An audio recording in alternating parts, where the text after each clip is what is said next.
네, 보신 것처럼 이 트럼프 2기 재무장관 인선이 지체되고 있는데 머스크와 참모들 간 좀 이견이 있다고 한 건데 이정환 교수님, 일단은 관세 부과 문제 때문에 저희도 아마 재무장관 쪽은 미국 장관이긴 하지만 저희가 촉각을 곤두세워야 될 것 같은데 머스크의 입김이 좀 많이 들어가는 모양입니다.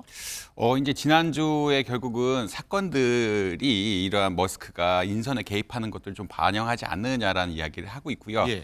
어떤 일이냐면 원래 이제 두 명이 경쟁을 하고 있었다라고 보시면 될 것 같은데 스콧 베센트하고 아니 말하는 하워드 러트니 이 두 분이 예. 결국은 두 분 다 이제 금융 출신이고 한 분은 조지 소로스의 오른팔이라는 분들이고 한 분은 켄터 피츠제럴드라는 뭐 비트코인 투자 많이 하는 회사의 네. 어떤 CEO라고 보시면 될 것 같은데 저희가 모르는 인사들이 많이 예, 등장합니다. 모르는 이름들이 들어오는데 네. 근데 이분들을 할 때 결국은 머스크가 지지를 했거든요.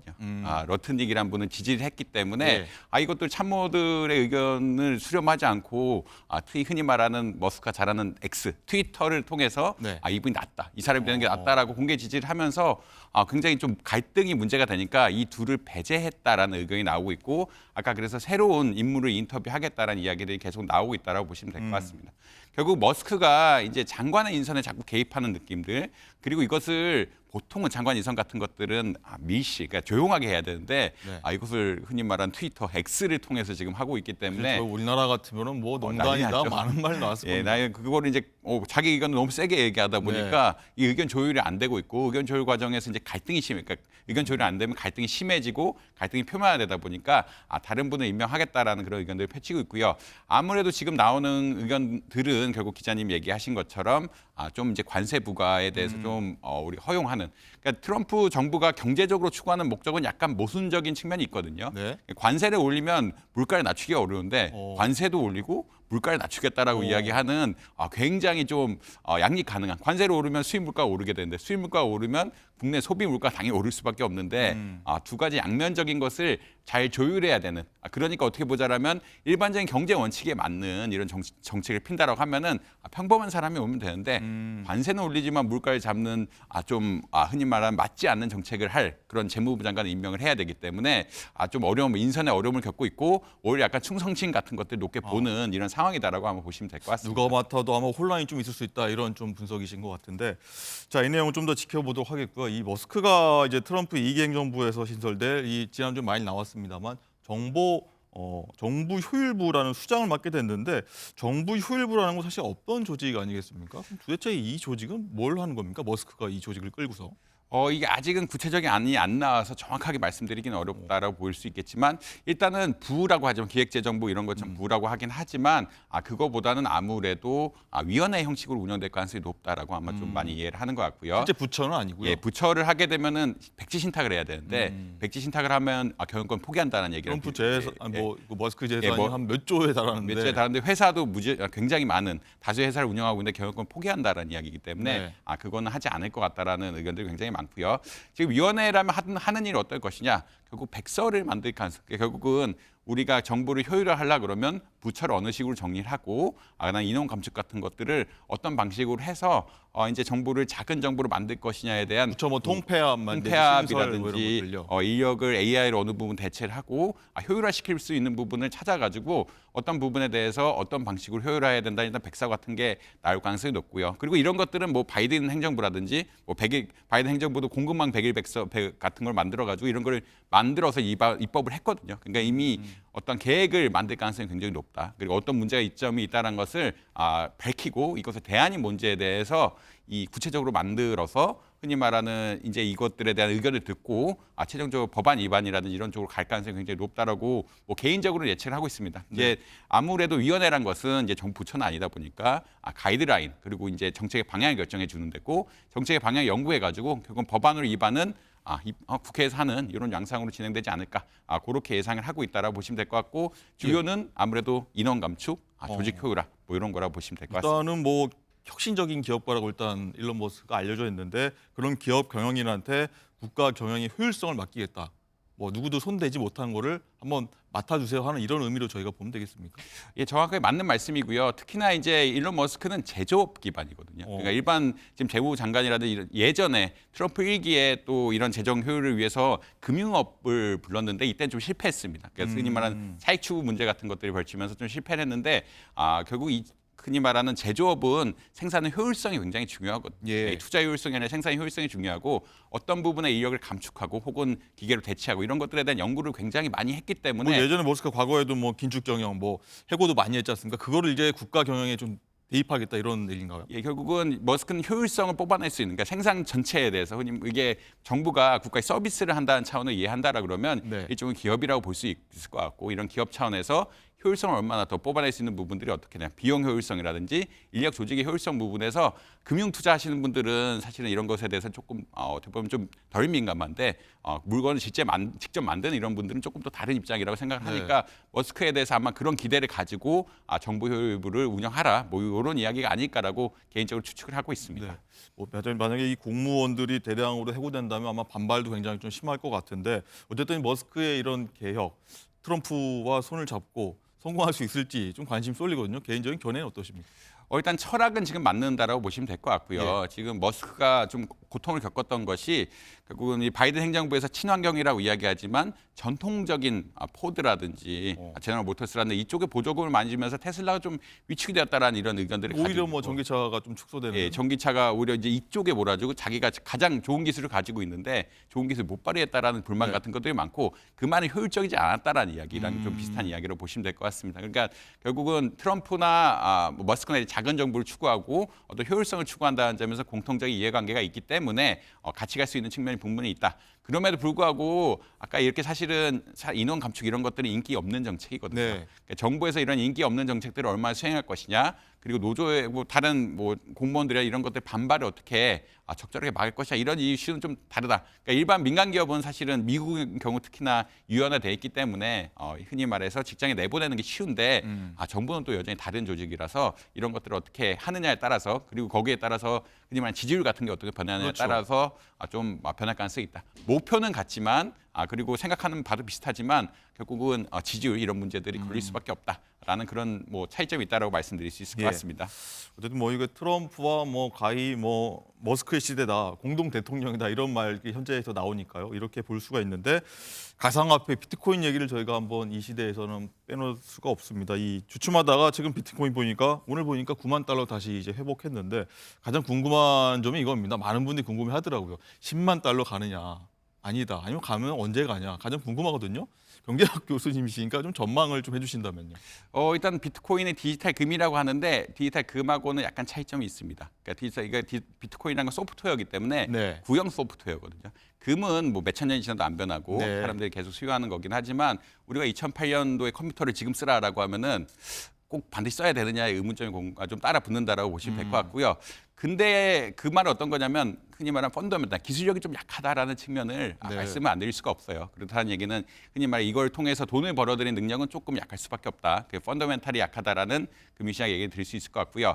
그 말은 어떤 거냐면 수요가 많아지면은 가격이 많이 오르게 되고 수요가 떨어지게 되면은 가격이 또 급락하게 되는 이런 현상들이 발생할 수밖에 없다라는 그런 점은 미리 알려드려야 될 것 같습니다. 그럼에도 불구하고 최근 가격이 오르는 것은 미국 투자자들의 인식이 좀 바뀐 그런 측면이 있다라고 볼 수 어떤 있습니다. 인식이 바뀌었을까요? 결국은 20대나 30대한테 물어보면은 가상자산 같은 거, 디지털 이제 코인 같은 것들을 투자 자산으로 인식을 하기 시작했거든요. 예. 그런다는 얘기는 일부 수요가 계속 오르면서 수요가 몰리기 시작하면서 자산운용사라든지 수요가 몰리기 시작하면서 기관 중심으로 이런 매입 같은 거 좀 늘어나고 있다라는 기관도 매입하고 있다. 예, 기관도 매입하고 뭐 개인도 투자를 사실 뭐 많이 국가도 갖고 있다고 하더라고요. 예, 국가도 많이 투자를 하는 이런 상황이기 때문에 결국은 그 수요가 좀 올라가고 있다라는, 그리고 아무래도 트럼프가 이 디지털 자산에 대해서 가상 자산에 대해서 긍정적으로 할 거라고 보니까 그것에 대해서 기대감이 반영돼서 가격이 많이 오르고 있다라고 말씀드릴 수 있는데 가장 취약한 점이 아까 이게 금하고 다른 점, 그러니까 이게 기술력이란 게 옛날 기술력이기 때문에 좋은 것들이 더 나와 있는데 이걸 써야 되는 것에 대해서 아직은 명확하게 질문을 답을 못 하고 있거든요. 그렇다는 네. 얘기는 향후 변동성 역시 심할 수도 있다는 말씀이고 가격이 그래서 최근 수요가 몰리기 때문에 10만 불도 돌파할 수 있지 않을까라는 기대감이 형성된 것은 사실이라고 보시면 될 것 같습니다. 네. 인식이 많이 바뀌었고 이렇게 되면 10만 불도 뭐 돌파할 것이다라는 많은 의견들이 나오고 있는 것도 신빙성이 있는데 대신에 가격 역시 좀 급락할 가능성 역시 무시할 수는 없다. 그렇겠죠. 그렇게는 말씀드릴 수 있을 것 같습니다. 뭐 머스크의 코인이라고 불리는 도지코인도 아마 많은 분들이 좀 관심을 갖고 있어서 한번 이 부분 한번 지켜보실 것 같은데 이 지난주에 머스크가 이 정부 효율부 약자가 또 도지입니다. 줄이니까. 그래서 많이 좀 올랐다는 걸 볼 수 있었는데 수작을 맞고 나서 오히려 떨어졌냐 양상을 볼 수가 있었거든요. 이 부분도 많이 관심을 가질 것 같습니다. 오를 것이냐 내릴 것이냐. 올라간다면 어디까지 갈 것이냐. 이게 동일한 얘기인데 네. 비트코인보다 도지코인은 펀더멘탈이 더 없다라고 이야기하고 있고 머스크 자체도 이 도지코인에 대해서 펀더멘탈이 없다는 걸 말하는 발언도 여러 번 했습니다. 아마 투자하는 분들은 다 아실 겁니다. 그 약간 미임적인 투자, 자기의 상징인 코인이니까 자기가 데리고 간다라는 이런 느낌이 좀 많은 것 같고 그 말은 어떤 거냐면 어떤 일론 머스크의 정치적이라든지 경제 성공에 따라서 코인의 가격이 수요가 올라가면은 올라가게 돼. 약간 팬심에서 사는 이런 느낌이 굉장히 강하다라고 보시면 뭐 될 것 같아요. 저런 밈까지 나오고 있고 하면 보이는 것처럼. 예, 그러니까 그러니까 흔히 말하는 머스크를 상징하는 코인이기 때문에 네. 머스크가 잘 되면 코인 가격이 올라가게 되고 머스크가 잘 안 되면 또 코인 가격이 떨어지게 되는 이런 코인들이라 아무래도 투자할 땐 굉장히 유의해야 된다. 가격이 오를 때는 머스크의 인기에 따라서 움직이는 코인이라고 아마 이해하시면 될 것 같아가지고 지금 많이 올랐기 때문에 또 급격하게 오를 것이냐 이런 것에 대해서는 좀 부정적일 수밖에 없다. 그것은 인기에 영합한 그러니까 비트코인이란 것은 가상자산의 대표라는 그런 특징이 있기 때문에 오를 수 있는 그리고 사람들이 이제 투자할 자산을 인식했기 때문에 기관들이 많이 들어온 특징들이 있는데 도지코인은 개인들이 구매한 코인이라 약간은 인기 코인, 인기 영합 코인이라고 보시면 아마 되지 않을까. 그래서 가격의 변동폭이 클 가능성이 높고 이미 많이 올랐기 때문에 네. 또 급상승할 가능성은 그렇게 많지는 않은 것 같다. 뭐 개인적으로 그렇게 예측을 하고 있습니다. 예. 자, 뭐 예측 불허인 미국의 어떤 정치 상황 그리고 코인 가상화폐 상황까지 한번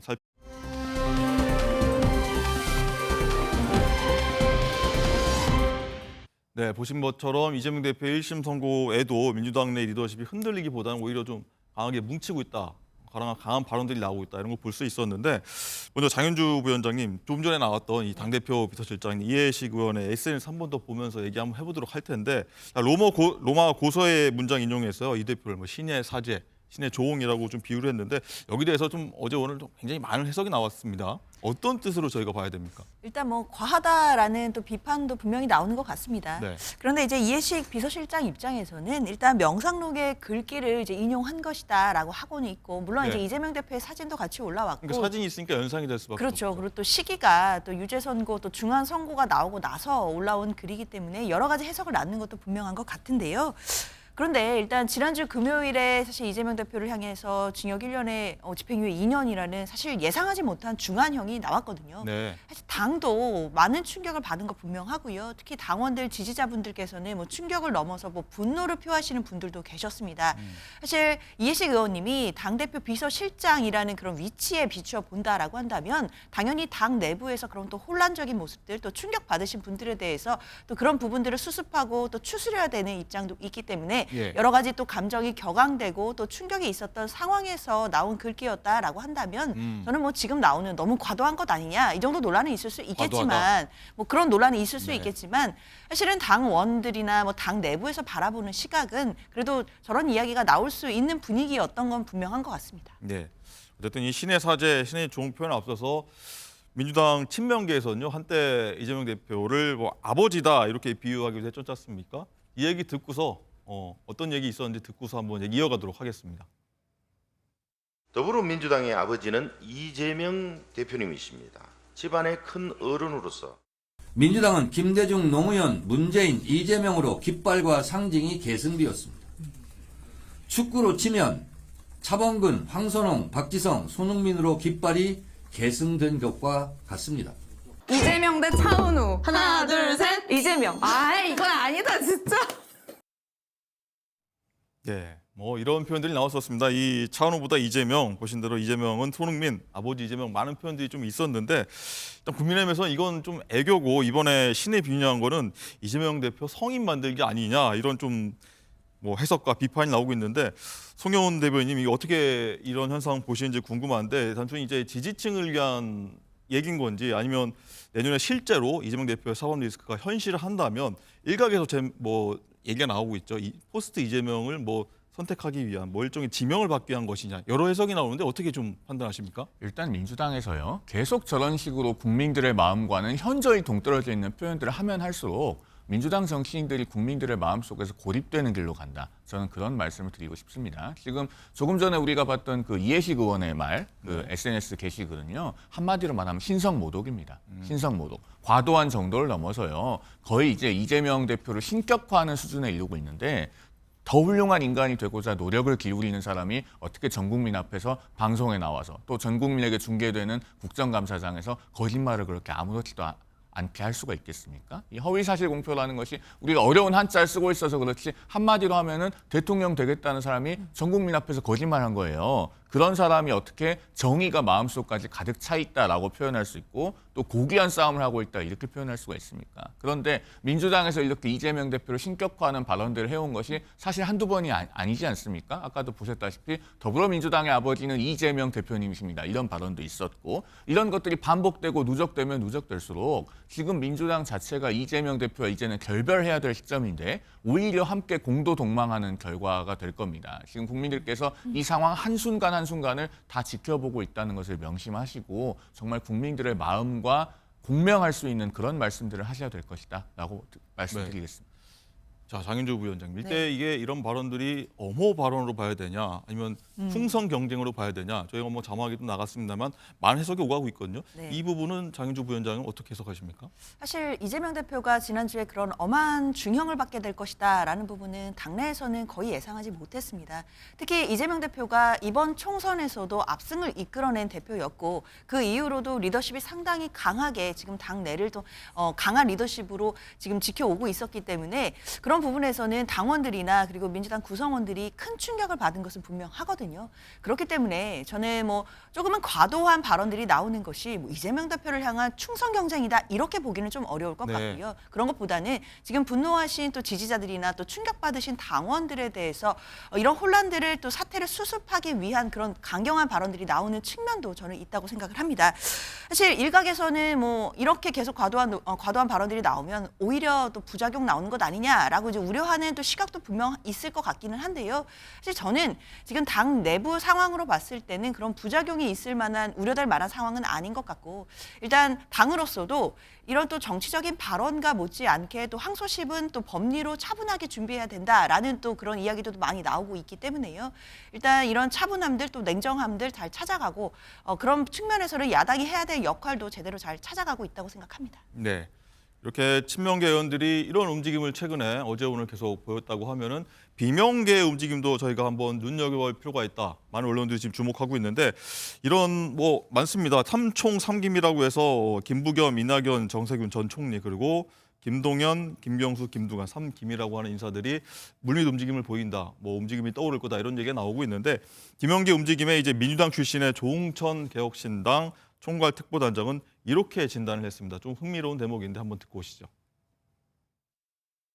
이재명의 점 하나 찍은 사람이 올라가지 뭐 지금 말씀하신 상김이나 뭐 이런 사람들은 아예 애초에 예. 그 고려 대상이 아닐 거라고 저는 봅니다. 비명계에는 쉽지 않고 오히려 신친명 중에 한 사람이 나갈 수도 그거 있다. 하려고 많은 분들이 지금 옆에서 그렇게 아버지하고 옹이하고 있는 거 아닙니까? 누가 있을까요? 그럼 그 뭐 옆에 열심히 하시는 분들 있잖아요. 예. 대선 후보도 그 사람들 중에서 될 수 있다는 말씀이시군요. 네. 용천 전 의원 같은 경우에 이재명의 점 하나 찍은 사람이 올라가지 비명계 앞서 언급했던 그 삼총 상김은 아니고 친명 중에 뭐 신친명이라고 하는데 또 옆에 있는 사람이라고 지금까지 했는데 송영원 대변인은 누구라고 보십니까? 그 이재명 대표가 선고를 받으러 서울중앙지법에 나갈 때 네. 무려 70명이나 되는 국회의원이 거기 있었기 때문에 의원이죠. 어느 한 분을 딱 찍어서 이야기하기 어렵습니다만 분명한 것은 지금 민주당에서 삼김 뭐 삼총이라고 거론되는 분들 네. 지금처럼 해서는 역시나 국민들의 마음속에 파고들 수 없다는 겁니다. 우리 국민들께서는요 정치인들이 자꾸 눈치 보고 이리 빼고 저리 빼고 하는 것 이제는 굉장히 싫어하십니다. 지금 상황에서요. 자 민주당은 이재명 대표와 함께할 수 있는 시간이 이제 길어야 한 6개월 남았습니다. 조희대 대법원장이 633 원칙을 강조하고 있기 때문에 재판이 정상적으로 진행된다면 이재명 대표에 대한 선거법 위반 사건 판결은 한 6개월 지나면 대법원에서 확정이 될 겁니다. 그러면 지금부터 민주당은 거짓을 옹호하는 그릇된 길로부터 돌아 나와서 정말 국민들의 마음대로 마음에 따라서 가야 된다라고 하는 그 기치를 선명하게 드는 정치인이 나와야 됩니다. 그런데 지금 삼김이니 삼총이니 하는 분들 중에 누구도 그런 말씀을 공개적으로 못하고 있지 않습니까? 네. 그러면 국민들께서 보시기에는 이재명 대표가 나중에 퇴장하고 나서 그런 얘기를 하는 것은 아무 의미가 없는 거예요. 그 해방되고 나서 독립운동하는 것과 무슨 차이가 있겠습니까? 그래서 아마도 그분들 중에서 국민들의 마음을 얻을 수 있는 분은 없을 것이다. 그러면은 민주당 전체가 어떻게 보면 민심으로부터는 고립되면서 그들만의 리그에서 새로운 사람을 옹립하려고 할지는 모르겠으나 그것이 잘 되지는 않을 것이다 라는 정도로 말씀드리겠습니다. 네.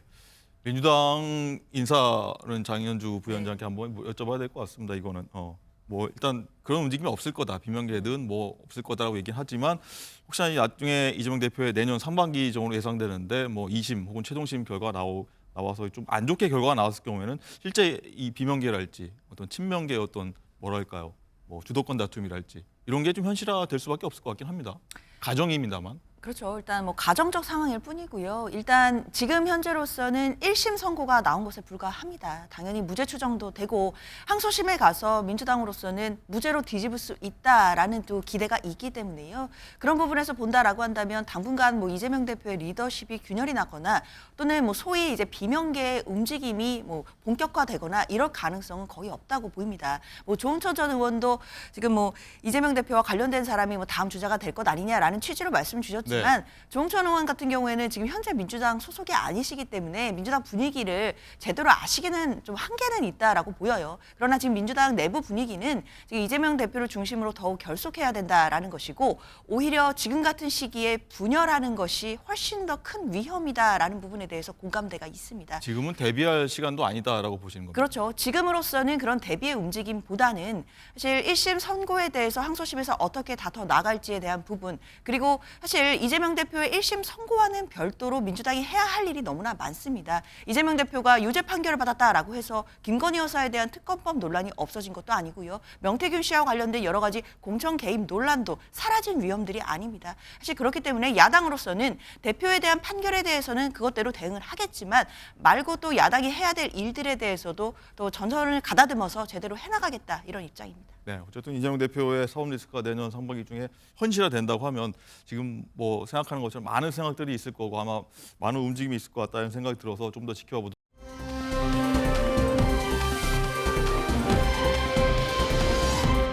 자, 장희주 부위원장 말씀하신 것처럼 이 민주당이 어제 공천 개입 의혹의 핵심 인물인 명태균 씨 음성이 담긴 녹음 파일을 추가로 공개했는데 녹음에는요 명태균 씨 본인이 이 대통령 비서실장 인선 그리고 도지사 공천에도 개입했다 이런 내용이 담겨서 적잖은 파장이 예상되고 있습니다.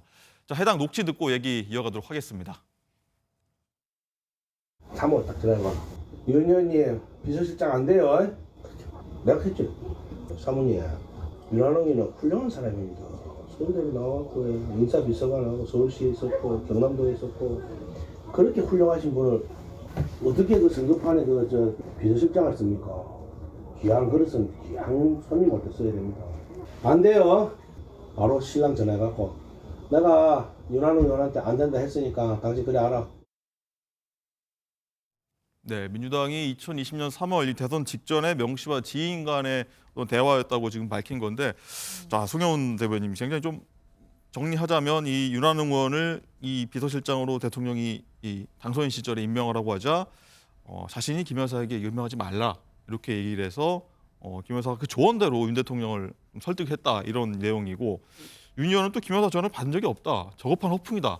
계속 쳇바퀴처럼 도는 얘기 비슷한데 이 상황은 또 어떻게 좀 들으셨습니까? 일단 지금 저 내용은 명태균 씨의 주장일 뿐이지 않습니까? 어떤 녹음 파일이라고 하는 것도 명태균 씨와 당시 윤석열 후보 또는 윤석열 당선인 간의 녹음 파일이 아니고 명태균 씨와 명태균 씨의 지인 간의 녹음 파일입니다. 네. 그러면은 명태균 씨가 주변에 본인의 어떤 영향력이나 위세를 과시하기 위해서 허풍을 떨었을 가능성을 배제하기 어려운 것이죠. 그렇기 때문에 이미 결과가 나온 마당에 즉 윤한홍 의원이 그 당선인 비서실장이 되지 않는 것이 확인이 된 마당에 저런 이야기를 사후적으로 가공해서 하는 것은 얼마든지 가능하다는 측면에서 액면 그대로 믿기가 매우 어렵습니다. 더더군다나 그 당선인 비서실장이 인선이 되는 과정을 과거에 되새겨보면 네. 그 이른바 장제원 이태규 라인 그러니까 윤석열 후보와 안철수 후보 간의 2022년 3월 3일에 후보 단일화가 될 때 그 윤석열 후보 쪽에서는 장제원 의원, 안철수 후보 쪽에서는 이태규 의원이 합심해서 결국 후보 단일화를 이뤄낸 것 아니겠습니까? 예. 그런 점 때문에 장제원 의원에 대한 당시 윤석열 당선인의 신뢰는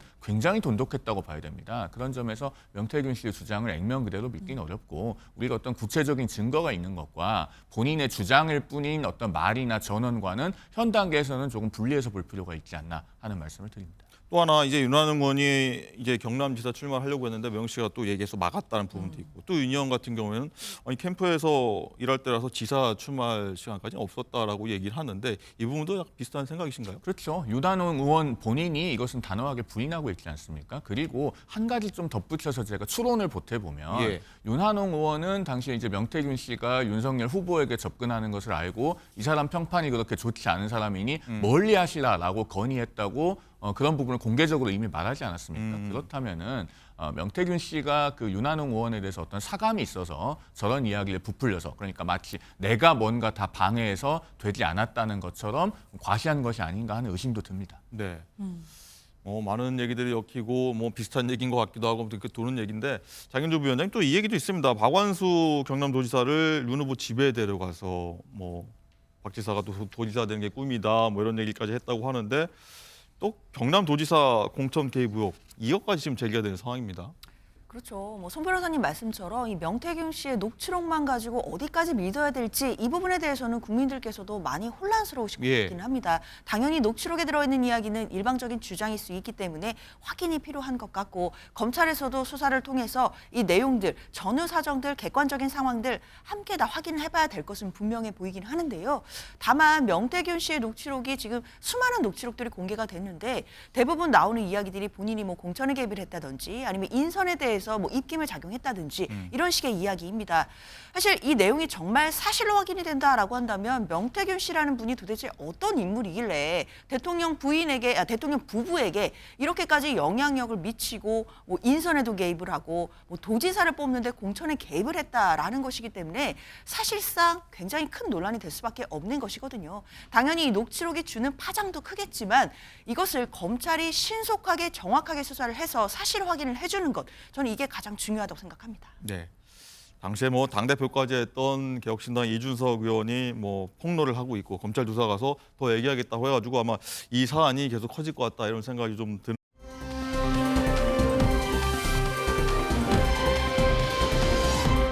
자 마지막으로는요.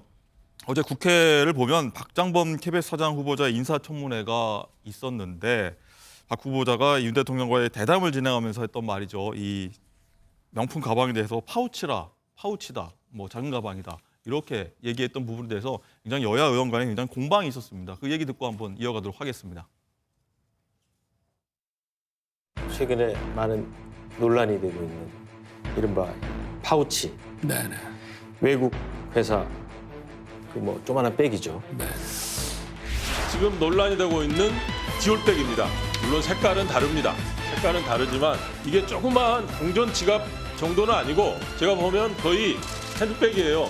파우치라고 쓴 뭐 배경이 있습니까? 어떤 개인적인 생각이었습니까? 아니면 보도 지침에 따른? 저희가 이제 해당 상품을 검색을 했고 공식 사이트에 디올 파우치라고 제품명이 명확하게 나와 있습니다. 디올백을 디올백이라고 부르지 못하고 조만한 파우치라고 부른 후보자의 심정은 아버지를 아버지라고 부르지 못한 홍길동의 심정 같은 것 아니었습니까? 위원님, 저는 백이라는 표현도 수차례 사용했습니다. 네, 오늘 아버지라는 표현이 좀 유독 좀 여러 번 등장하는데 이거는 어떻게 보셨는지 모르겠습니다. 시청자 여러분들도 아마 판단하실 문제 다 뭐 웬만한 당시에 뭐 대통령 담화 기자회견을 많이 보셨을 테니까 판단의 영역인 것 같은데 송영훈 대변인 먼저 생각 궁금합니다. 박 후보자는 이 파우치는 팩트고 이 상품명이다 제대로 얘기한 거 아니냐 어떻게 보셨습니까? 실제로 그 상품명에는 파우치가 들어간다고 저도 알고 있습니다. 그런데 우리가 일반적으로 방송을 할 때 그 시청자들께서 널리 받아들이는 표현이 있지 않겠습니까? 당시에 이제 저 그 디올백은 명품백이라고 많이들 불렸고 네. 그렇기 때문에 뭐 브랜드를 그대로 써서 디올백이라고 표현을 하든가 아니면 공영방송이어서 특정 브랜드를 부각하기가 어렵다면 뭐 국민들께서 널리 받아들이는 표현을 썼더라면은 저런 논란의 소지는 없었을 것이라는 생각이 듭니다만 한편으로는 이제 박장범 후보자도 그 공식적인 상품 명칭에 파우치가 들어가는데 파우치라는 단어를 쓴 것을 가지고 흠을 잡는 것은 지나치다라는 생각도 뭐 아부한 거 아니냐 이런 지금 자막도 나오고 할 수 있을 것 같습니다. 그래서 제가 봤을 때는 저 문제는요. 우리가 그 공영방송 사장 후보자에게 그동안에 방송을 했던 모든 내용을 다 가져와서 흠을 잡기 시작하면 사실은 흠이 안 잡힐 후보자는 없을 겁니다. 아마도 방송 출신이 아니라 그러면은 신문이나 다른 인터넷 매체 출신이어야지 그런 흠이 없지 않을까 하는 생각이 드는데 총론적으로 봐서 우리가 공영방송의 수장으로서 방송을 어떻게 공정하고 독립적으로 유지해 나갈 수 있을지 그 계획과 태도와 비전에 초점을 맞춰야지 만약에 하나하나를 다 가져와서 이야기하기 시작하면 그런 잣대로는 아마 흠결이 없는 후보를 찾기는 매우 어렵지 않을까 하는 생각도 개인적으로는 듭니다. 어쨌든 파우치라고 하는 부분 저기 CG 지금 화면 보이고 있는데 저런 가방이었다는 거 저희가 이번에 한번 저도 처음 보게 됐는데 민주당 입장은 어쨌든 이거는 아부의 표현 아니냐, 과했던 거 아니냐 이런 입장입니다. 그렇죠. 이제 박장버 후보자 이야기처럼 이게 공식 명칭에 뭐 파우치라는 말이 들어갔는지는 모르겠습니다. 뭐 그게 팩트라고 하더라도 국민들이 받아들이실 때는 조그마한 백이다 이렇게 얘기를 하면서 조그마한이라는 주관적인 평가를 덧붙였거든요. 사실 그런 부분들은 사실 야당이 보기에는 당시에 그 김건희 여사가 뭐 고가의 선물, 뭐 명품백을 받은 것 자체로 굉장히 큰 논란이 되던 때였고 이것을 마치 별거 아닌 사소한 선물을 받은 것처럼 좀 축소하려고 하는 거 하는 의도가 담겨진 것 아니냐. 라고 의혹을 제기할 수밖에 없을 것 같습니다. 그렇기 때문에 야당에서는 사실상 아부를 한 것 아니냐라는 표현까지 나온 것으로 봐야 될 것 같고 이런 부분에 대해서는 과연 KBS의 사장으로서의 어떤 자질이 있는지에 대해서 야당은 계속 문제 삼을 것으로 보입니다. 알겠습니다. 이 파우치 논란이 좀 오랜만에 소환이 됐고 이 상황 KBS 사장이 임명될지 그리고 임명되면 또 어떤 자질을 발휘할지 한번 저희가 지켜보도록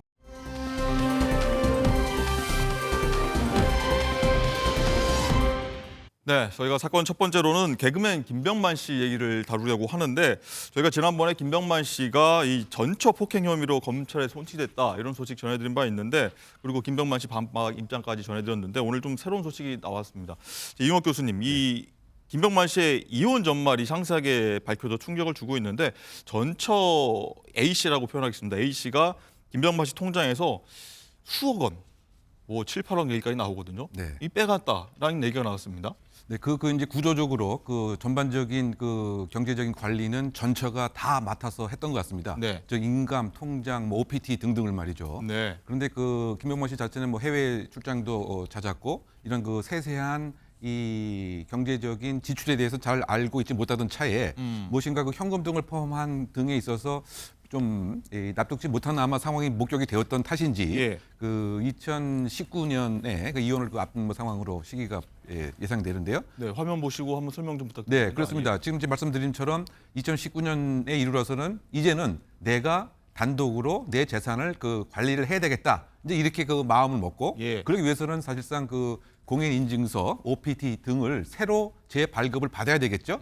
그래서 이제 그 은행을 이제 방문을 해서 재발급을 받는 그 시기에 네. 지금 그 전처 그 A 씨가 하루에 무려 그 4곳의 그 은행을 기존에 갖고 있던 통장, 도장 등을 갖고서 김병만 씨 통장과 도장을 갖고서 무려 6억 7천만 원에 오. 해당되는 금액을 하루 만에 다 인출을 하기 시작했던 것이죠. 그리고 실제 또 인출도 그 성공을 했고요. 그러니까 이 얘기는 결국은 이 본인이 모든 재산을 빨리 획득을 해야 되겠다라고 하는 마음이 굳건했다라고 이제 평가할 수밖에 없겠죠. 그리고 그 이후에 이제 2020년에 그 이혼 소송이 제기되었는데 네. 그 이혼 소송이 그 제기되는 그 상황에서도 소위 그 ATM에서 현금으로 300만 원씩 계속 찾으면서 1억 원 가량을 또 돈을 빼갔다라고 하는 것이 또 새로 밝혀진 내용입니다. 네. 자, 그리고 이 전처 A 씨가 이 돈을 가져간 거 외에도 김병만 씨 몰래 이 수익자로 하는 사망보험을 수십 개나 들었다 이런 내용까지 나왔습니다. 네, 그렇습니다. 그 보험 내용이 사실상 대부분 이제 그 사망보험금에 해당되는 것이고요. 네. 사망보험이고요. 무려 이제 24개 정도에 그 해당이 되는데 이게 누가 수령되느냐 이게 제일 그 중요한 사항인데 거의 대부분이 전처 A 씨가 수익자 명의로 되어 있고 뭐 아주 그 소수는 이 양녀의 이름으로 그 되어 있다. 그리고 이와 같은 사실을 전혀 김병만 씨는 모르고 있었던 거죠. 그리고 이것이 이제 그 소송을 진행하는 과정에서 뭐 다른 재산이 있는가를 찾는 법원의 그 과정 중에서 네. 이것이 그 밝혀졌다. 밝혀졌다. 그러다 보니까 이제 이거 자체가 어떤 합의에 의해서 수익자 명의라든가 뭐 해약금이라든가 등등을 당연히 인도를 하는 것을 이 전처 A씨가 승인을 했으면 뭐 이런 문제가 안 생겼었는데 그것에 대한 승인도 안 했던 것 같습니다. 네. 그러다 보니까 결국은 이 명의자에 대한 이름에 대한 변경 또 해약금에 대한 반환과 관련된 것을 역시 다시 지금 소송으로 해결하고 있는 그런 과정에 있는 것이죠. 지금 화면에 보시겠지만 뭐 정글에도 많이 가면서 김병만 씨가 위험한 일을 좀 많이 하긴 하지만 이렇게 여러 가지 사망보험을 들었다는 거는 좀 이례적인 거 아닙니까? 그러니까 지금 본인의 마음은 본인이 알 수 있지만 그냥 외관상으로 봤을 때는 지금 그 김병만 씨가 여러 가지 지금 정글 등에서 위험한 일 그리고 또 어떤 경우에는 사실상 그 부상을 당해서 뭐 척추라든가 이러한 그 심각한 상태가 있었기 때문에 일견 외관상 추정컨대 사망을 혹시 그 예상을 하고 그것으로 인한 수익을 챙기려고 하는 이런 마음속에 계획은 있었던 것은 아닌지에 관한 뭐 추측입니다. 추측이죠. 그런데 어쨌든 추측인데. 왜 이렇게 사망 보험을 24개나 그 들었느냐? 그 과거에 이제 그 유사한 이른바 부부간의 그 갈등이 있을 때 그 사례를 보게 되면 이 평상시에 들어야 할 그 보험금의 수가 엄청나게 많다든가 이런 경우가 그 공통적인 그 특색인 것이죠. 근데 24개라고 하는 것은 과연 우리 그 보편적 상식 기준으로 인해서 이 너무 과도한 것이 아닌가 뭐 그런 추정을 할 수밖에 없는 대목으로 보입니다. 그럼 이교원 변호사님, 이 이혼해도 이 사망보험금을 만약에 뭐 수령할 수도 있는 겁니까? 근데 현재 지금 이혼 소송에서 그 계약자 명의를 변경하라라는 판결이 나와서요. 그것대로 지금 김병만 씨 측의 변호인이 보험사를 상대로 지금 계약자 명의 변경 소송을 하고 있습니다. 네. 그래서 변경이 될 경우에는 이제 김병만 씨에게 그대로 수익금이 나올 것 같습니다. 보험금이. 네. 그렇군요. 그리고 또 뭐 이렇게 굉장히 좀 들어보니까 복잡한 상황인데 이 두 사람이 뭐 재산 분할 가지고도 지금 첨예하게 다투고 있다 이런 얘기도 들리더라고요. 그렇습니다. 이 김병만 씨가요. 전처 A 씨를 상대로 알고 보니까 2020년도 8월에 이미 이혼 소송을 제기를 한 상태였습니다. 재산 분할도 함께 청구를 했고요. 그러면서 이 전처 A 씨가 무단으로 빼돌린 6억 한 7천만 원 상당의 금액에 대해서도 손해배상을 하라라는 청구도 함께 제기를 했습니다. 2020년 8월에 김병만 씨가 소송을 제기하고 나서 A 씨가 3개월 뒤에 답변서를 제출하는데요. 네. 그땐 전처가 나는 아직도 김병만을 진심으로 사랑합니다. 이혼을 원치 않습니다. 라는 내용의 답변서를 제출을 했습니다. 그러더니 5개월이 지난 2021년 4월에 돌연 이 전처 A 씨가 나도 이혼을 원한다 라면서 반소장을 제출하고요. 그러면서 이 위자료로 1억 원을 달라라고 청구를 합니다. 그러면서 이 이혼의 귀책 사유가 내가 아니라 김병만 씨에게 귀책 사유가 있고 그 귀책 사유는 신혼 초부터 김병만 씨로부터 상습적으로 내가 폭행을 당해왔다라는 주장을 2021년부터 갑자기 하기 시작합니다. 예. 그렇게 해서 이 두 사람 굉장히 법정에서 치열하게 다퉜고요. 2022년 12월 1일에 1심 법원이 판단이 나옵니다. 어땠나요? 근데 그 판단은요. 이미 둘 사이가 혼인이 파탄 상태에 이르렀다. 이미 이혼은 결정을 했고요. 그러면서 재산 분할 비율 가지고의 다툼이 있었잖아요. 근데 김병만 씨가 75%, 전처 A 씨가 25%를 인정했고요. 이 보험 계약의 명의자를 다 김병만 씨가 아니라 그 전처 명의로 해놨는데 이것도 김병만 씨 이름으로 바꿔라 이렇게 법원은 명령을 했고요. 또 임의로 이렇게 무단으로 빼간 이런 부분들을 포함해서 10억 원 상당을 김병만 씨에게 돌려줘라라는 판단합니다. 그래서 전처가 불복해서 2심 대법원까지 갔지만 결국에 1심 판단 그대로 2023년에 이혼이 확정이 됐습니다. 그렇군요. 자, 이 교수님, 어쨌든 이 전처가 대체 누구길래 이런 일이 벌어졌나는 데도 좀 관심이 좀 모아지는 것 같은데 알고 보니까 뭐 초혼이 아니라 뭐 삼혼이다 이런 얘기도 전해지고 있습니다. 네, 그 일단 2009년에 이 김병만 씨가 아주 그 인기 정상에 있었던 그 시기에 이 김병만 씨의 그 팬 카페에서 적극적인 활동을 했던 그런 인물이었던 것이고요. 그것이 하나의 이제 그 계기가 돼서 팬 카페의 적극적인 활동을 넘어서서 팬 네트도 서로 이제 그 주고받고 뭐 이런 그 상황이었는데 그 어느 날 이제 이 그 전처 이 A 씨가 김병만 씨의 그 제안을 하기를 어떤 여성을 소개시켜주겠다. 소위 말해서 그 소개팅을 뭐 제안을 한 것이죠. 그러다 보니까 아마 김병만 씨 입장에서는 무엇인가 이 관심도 사실 또 있었고 그 당일날 그 소개팅 날이 그 잡혔습니다. 그래서 이제 김병만 씨가 이제 나갔는데 아무도 나타나지 않았고 어쨌든 소개팅 주선자가 지금 그 전처 A 씨죠. 근데 이 전처 A 씨가 하는 얘기가 사실상 병만 씨에게 나를 소개시켜 주고 싶었다. 아, 나를요? 네, 그 본인이죠. 소개팅에 자기가 나와서 나를 소개시켜주겠다. 네, 그러다 보니까 이제 김병만 씨 그 입장에서는 무엇인가 좀 감동 아닌 감동도 왔고 무엇인가 마음이 열려지게 되는 그런 그 계기가 돼서 소위 말해서 이제 그 연애 감정이 더 발전돼서 결국은 이제 결혼까지 이제 하게 되는 이런 그 과정을 거쳤고요. 그런데 지금 잠깐 뭐 지적을 하신 바와 같이 그 시점에서 김병만 씨는 이제 초혼이었고 이 전처 그 A 씨는 이미 그 2번 결혼을 했던 거죠. 그러니까 김병만 씨와의 결혼은 그 3번째 결혼이었고 그 전 남편의 그 딸이 함께 있었습니다. 네. 그때 그 초등학생 그 나이였는데요. 아, 딸도 있었다. 네, 딸도 있었는데 이제 그 김병만 씨가 그 적극적으로 친자 입양까지 하게 되었던 이런 입양까지. 상황이었고요. 예. 지금 이제 이런 그 이혼 소송과 갈등이 진행되는 과정에서 김병만 씨 입장에서는 모든 인연을 이 전처 A 씨와 끊고 싶다라고 하는 그런 상황에서 이 입양한 그 전 초등학생 그 딸에 대해서 이제 파양과 관련된 소송을 제기를 했습니다만 네. 이 딸 자체가 동의를 안 하고 법적으로는 결국은 이 파양 소송에서는 패소를 하게 되는 이런 상황으로 정리할 수가 있겠습니다.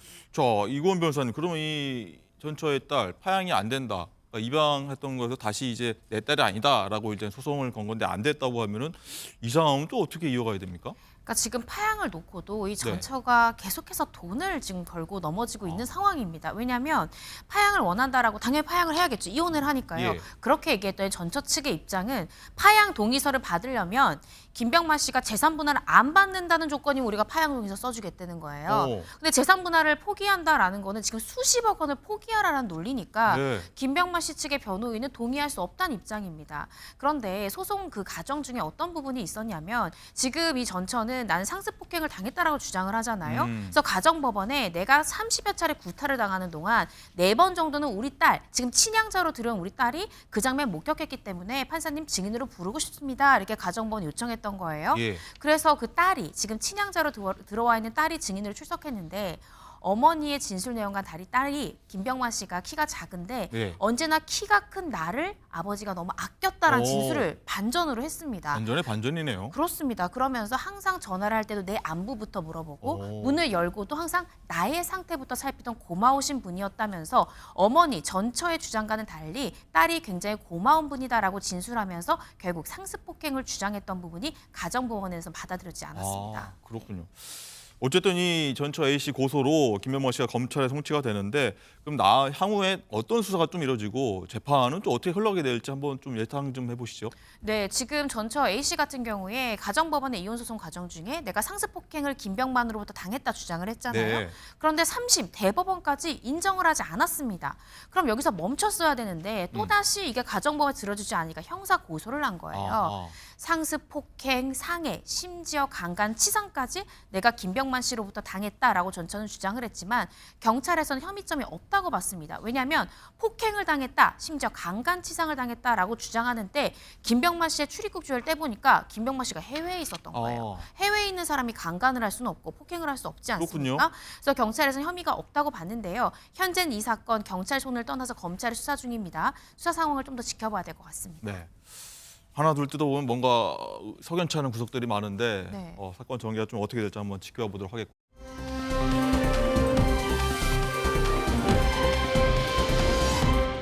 자, 다음은요. 아마 많은 분들이 하루에 한 번 정도는 보거나 하면 드시지 않을까 하는 건데 김밥 프랜차이즈 김간의 대표 얘기인데 자, 이고은 변호사님, 이 대표의 이 성폭력 문제에서 가족 이 경영권 문제가 좀 비화되고 있는 문제인데 이게 먼저 어떻게 된 일인지 좀 소개 좀 부탁드릴게요. 네, 한 김밥 프랜차이즈 대표가요. 직원들과의 회식 자리를 작년에 가졌는데 네. 그 과정에서 직원들에게 술을 좀 강권했다고 합니다. 그중 한 피해 여직원이 술에 취해서 정신을 잃자 모텔로 데려갔고요. 오. 성범죄를 저질렀습니다. 그래서 이 부분에 대해서 사실 경찰 수사를 받기 전에 입을 막기 위한 용도인지 합의를 권유를 하면서 네. 지속적인 만남도 이 대표가 요구를 했고요. 그러면서 외부에 발설하지 않는 조건으로 합의금을 제시합니다. 그런데 피해 여직원은 이 합의에 응하지 않을 경우에 실직이 될 걸 우려해서 합의 과정에 응했고요. 그럼에도 불구하고 회사에 이게 소문이 나면서 1년째 이 피해 여직원이 정신과 치료를 받고 있다고 합니다. 네. 근데 이 사건이 현재 죄명 자체는 중간간 치상 그리고 업무상 위력에 의한 추행으로 현재 경찰에 고발장이 접수가 됐고 기소 의견, 즉 혐의가 인정된다라는 의견으로 지난주에 검찰로 송치된 그런 상황입니다. 네. 자, 이 교수님, 그래서 이런 상황이 있어서 이 아들이 이 아버지를 좀 해임하는 이르기까지 됐는데 이번에 보니까 아버지 이 김용만 회장인데 또 아들을 몰아내고 다시 복귀를 했다. 이런 얘기가 있어서 또 이것도 반전의 반전입니다.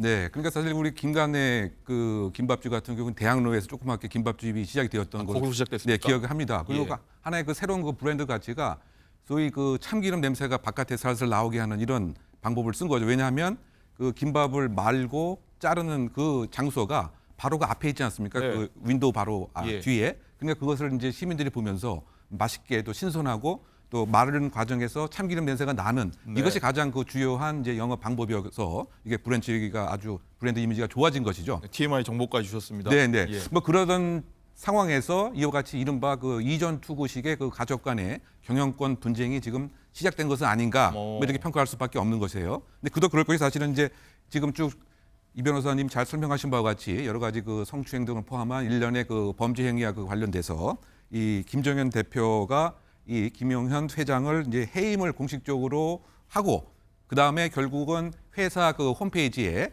이와 같은 이 부정적인 행위에 관련돼서 직접 사과를 하면서 이 김용현 회장과 우리 회사와는 이제 함께 갈 수가 없다.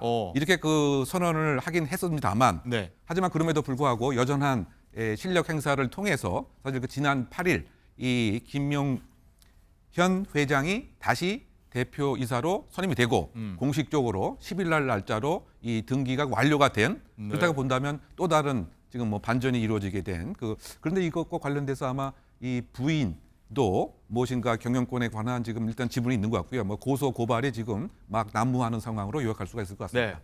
김용만 회장으로 정정하겠고요. 어쨌든 이곤 변호사님, 이 검찰 송치가 된 상황에서 대표이사직에 복귀했다. 이게 어떻게 가능한 겁니까?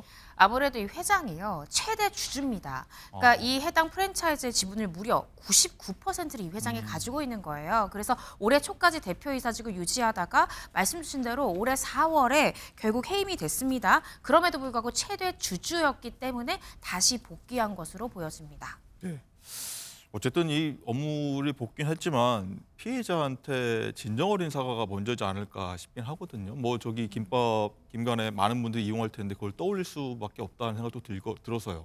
그렇습니다. 사실요, 이 회장이 사과해야 될 대상은 주주도, 손님도, 가맹점주도 아니라 1차적으로는 이 피해 여직원에게 사과가 선행되어야 합니다.